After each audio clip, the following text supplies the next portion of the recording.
Be advised, this show contains strong language, fantasy violence, adult themes, and questionable decisions. Viewer discretion is advised. I'm Andy Cooper. I play Terry Gray, a human blood hunter with a mute daughter. Fun fact about him is he really likes fighter-style action games. Hi, I'm Doll. I play Iris Evans. And fun fact about Iris is that he took archery lessons as a kid because his mother couldn't convince him to do any other sport. Hi, I'm Carissa, and I play Raven, and a fun fact about her is that she's a lesbian. Hi, I'm Bud, and I play Joe Baba. He's the bald. Fun fact about him, he knows how to fight when he's not high. My name is Noah. I play every NPC, including Rick Grimes. And a fun fact about this is that Buddy has AIDS. We're going to have him roll a D100 to see if he lives or dies. A 1 is death, and 100 is it was all a hoax. Okay, you got a 29. Nothing happens. He just has AIDS, I guess.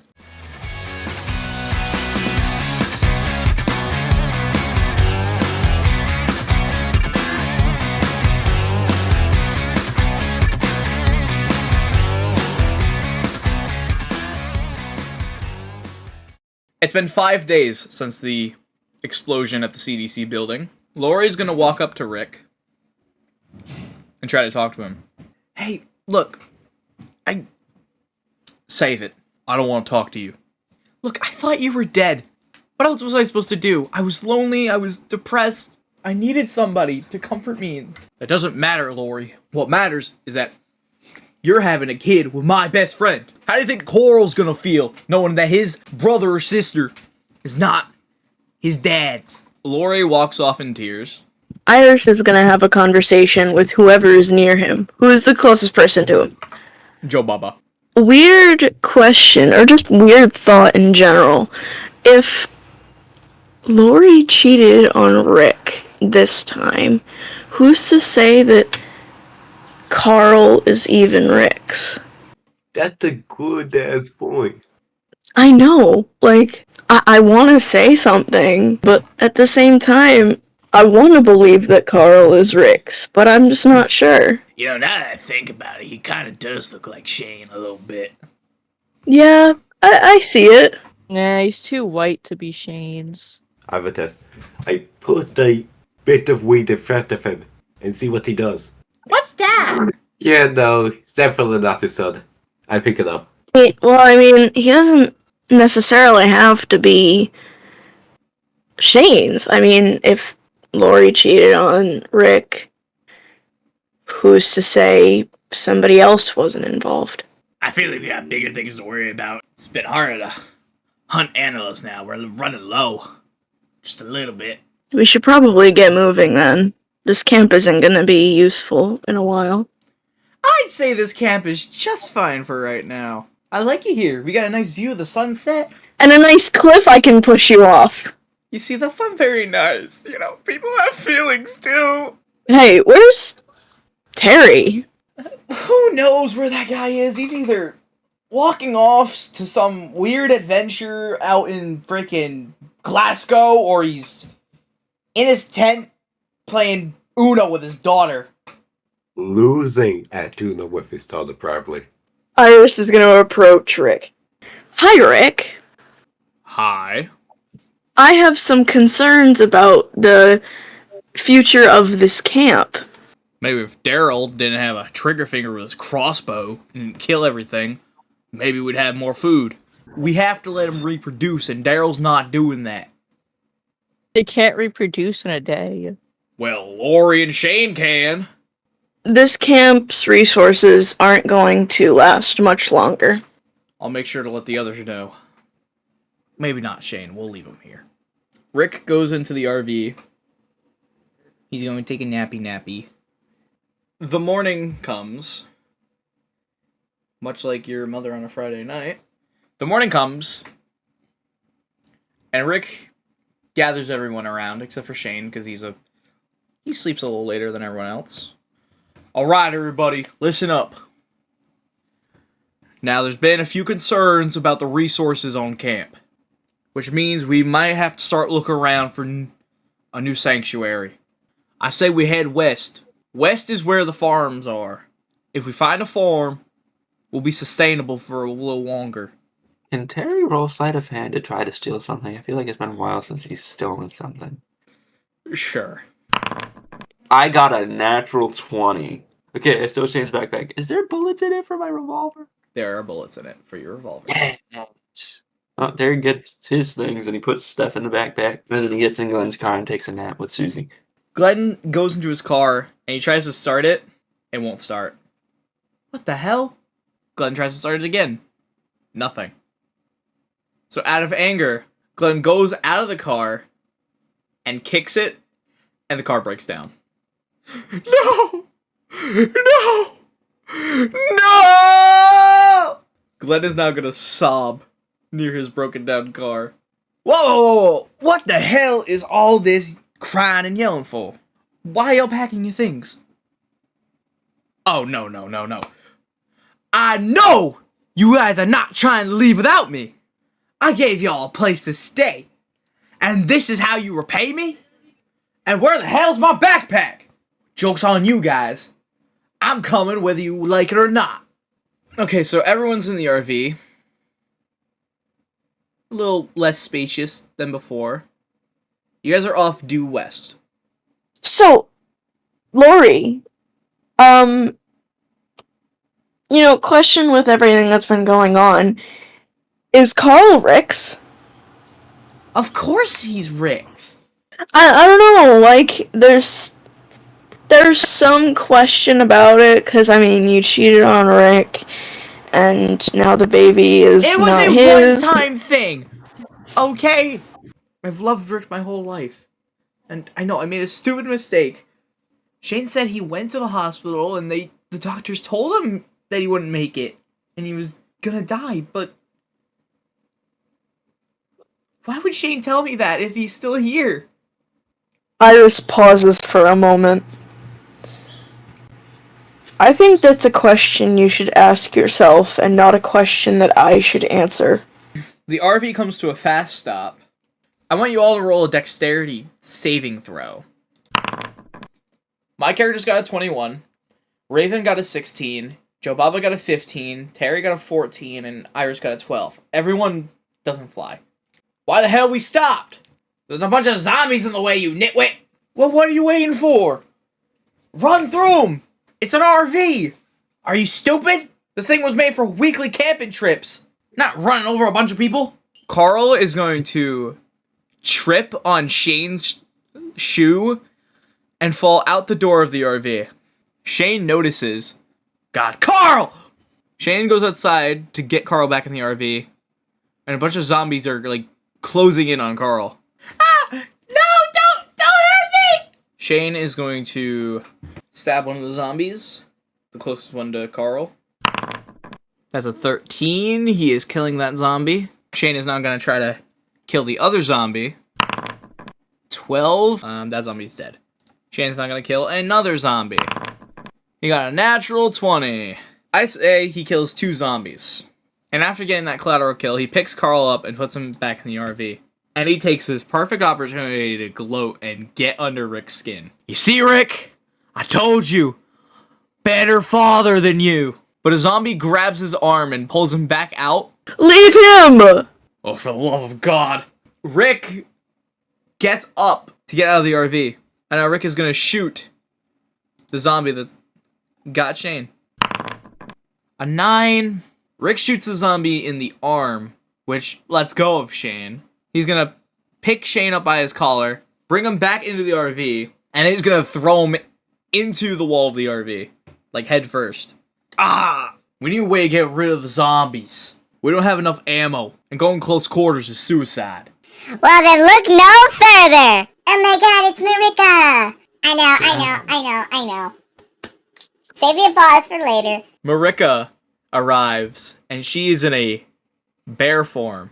Rah, let's do this. Marika starts charging at the zombies and starts ripping them to shreds one by one. She clears out the zombies, turns back into a human form. You're welcome. I'm always here if the plot demands it. Let's get this RV moving!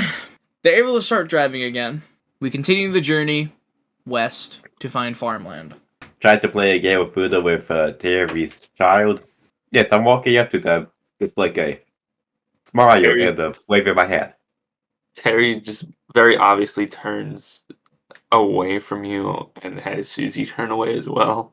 Oh, come on, I just want to play some Uno. You tried taking her hostage.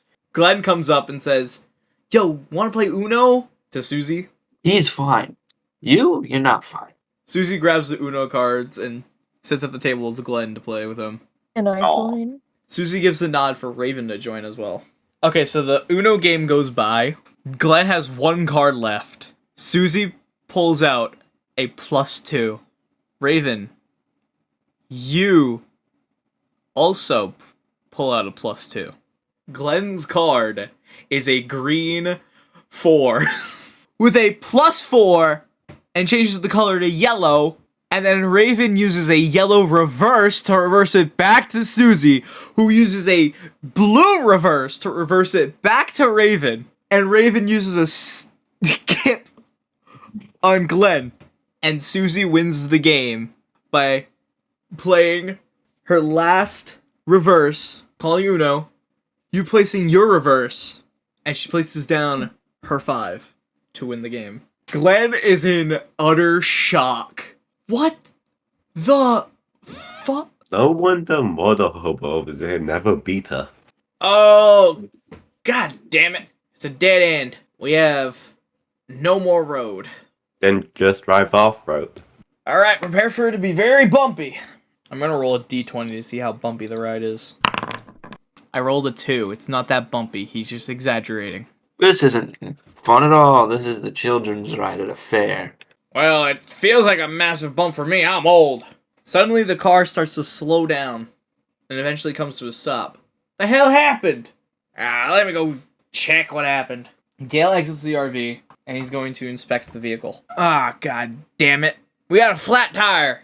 We don't got a spare? No. These are the spares. Why don't we just go take him off a car? We are in the middle of nowhere. There is no road. There are no cars. So we can walk it safe. Alright, I guess. The entire time while they're walking, because Joe Baba is the mod, he's just playing an instrument. Midway through the walk, Shane grabs whatever instrument you're playing and just throws it on the ground. Why? It's loud and obnoxious. There's gotta be something somewhere. I'm getting way too old to walk this far. Just get up my back. I'm fine, thank you. I don't really like people touching me. I want you all to roll perception. Susie got a 5. Joe Baba got an 18. Terry got a 17. Raven got a 10. Iris got an 18. And Rick got a 21. Everyone notices the ruffling of leaves. Rick pulls out his revolver. Out of the leaves comes a squirrel. Actually, no, this is just food. Let's eat it. Are we sure it's not Marika? The squirrel wanders off, saying nothing. It's just a normal squirrel. But what's not normal is the knife on Glenn's neck. What the hell are you all doing here? Who are you people? Who are you? I asked you first! Listen, man. I'm not sure if you've seen this, but you're outnumbered. Man! I'm sorry. Listen, Who is this? Paulson. You're outnumbered. Just tell me who you are first, and what you're doing here. Travelers from the mountains. Far, far away. Don't play stupid with me. Look, we're just another group of survivors. We're trying to find sanctuary. Our old place wasn't cutting it. We were traveling to find some farmland. It's more suitable than what we had. I promise you, we're not a threat. We don't take. The lady takes the knife away from Glenn's neck. Well, if it's a farm you guys want, I could take you guys in. My name is Maggie. My father, Herschel, owns a farm. It's a beautiful place. It's exactly what you folks need. Well, anything to move the plot around, I guess. Glenn gets a knife to his throat and we find a farm. Why is it always Glenn? Because I'm just the character of coincidence. Come on, y'all. You all follow Maggie And Glenn tries to start a conversation with Maggie. You know, I didn't really appreciate, you know, the whole, you know, putting a knife to my neck, but, you know, I think it's kind of okay because you're kind of, like, you were kind of nice and kind of, you know, like, I'm sorry. I don't like, I can't talk to new people. Don't you worry. Is anyone else getting a strange feeling that they might be cannibals secretly? You know, I heard that. People are disgusting. I won't even eat one if it was the last thing I'd do. Iris elbows Daryl. You can't say that. What? I was being cautious. Just thinking outside the box, you know? Well, folks, here we are. The beautiful Greene farm. This place is beautiful. The door of the house opens, and out comes a very old man. Well, it seems like you got some visitors. Hi, everybody. I'm Herschel. Welcome to my farm. Isn't this place just beautiful? Yeah, well, I guess it really is a beautiful place. How long you guys had it? Had this place my whole life. Grew up on this farm. Raised a family on this farm. It was the best. Come on. Let me show you guys around. This is the main house. It's where we do all our family business. Eat. Sleep. Over there are the fields. That's where we get most of our crops from. That's how we keep ourselves healthy. And fed. There we got the animal stable. Got a bunch of cows, pigs, horses. Just the traditional farm animals. And over here we got the barn. I'm gonna tell y'all right now, do not go in the barn. What's in the barn? I'd rather not say that right now. We just met. Y'all care to join us for dinner? It's almost ready. Wouldn't I? I am starving! Yeah, I could use something to eat as well. Yeah, it beats the squirrel that you were hunting. Well, come on in. There's enough for everybody. Everyone enters the house except for Rick and Herschel. So, Herschel, was it? My friend got me curious. What is in that barn? Do you really want to know? I mean, kinda. You don't tell people to not go in a barn and not tell them why. My son's in there. Sean. He got infected the day that the apocalypse started. And I just can't let go. I had nowhere else to keep him. Couldn't keep him in the house. Couldn't keep him near the animals, so I kept him in the barn. I'm sorry to hear that. Yeah, no worries. Come on, let's go and have dinner before the others get worried about us. Rick sits down near Carl. Glenn, for some reason, can't stop staring at Maggie. And Maggie catches him staring. He kind of, like, looks away awkwardly. Herschel comes out with a nice pork roast. My family special. Dig in, everybody. Glenn is audibly just, like, licking his lips at the sight of the pork roast. Oh my god, this is so good! I miss having food like this. It's been weeks since I've had a meal this good. Well, you better get used to it if you're gonna stay here. I got more recipes than just this pork roast. If you ever try my homemade chicken, your nuts are gonna fly right off. They practically are with this pork roast. This was nice of y'all to do this. Thank you. Well, we like helping people. It's been pretty lonely, just me and Maggie. We could always use more hands on the farm as well. You know, this reminds me of my mom's old cooking. My mom used to make something similar to this. A lot of love put into it. That's sweet. My mom was vegetarian. That must have sucked. Yeah, I didn't like it. My dad, on the other hand, just would suck up to whatever she wanted, so. I'm pretty sure my dad married my mom because of the cooking. Dad, I want more! Coral? But Dad, it's so good! I know, Carl, but there's none left, number one. And number two, you don't want to be big and fat for the apocalypse, do you? No. Because what will happen if you get big and fat? A zombie will get me? Exactly. Well, why are you teaching them that?